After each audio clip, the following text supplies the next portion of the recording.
लेकिन एक सेकंड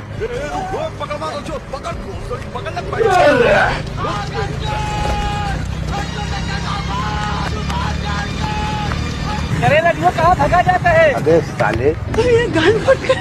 अरे पीके भैया तू हाँ माधे चौधन का किस्त वाला है आईफोन का ले ले उनके किस्त भर भर गाड़ फट जाता।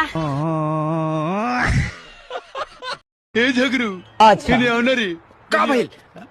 तनी हमर साइकिल टढ़ा करना हो गई ओके चंदा ए चंदा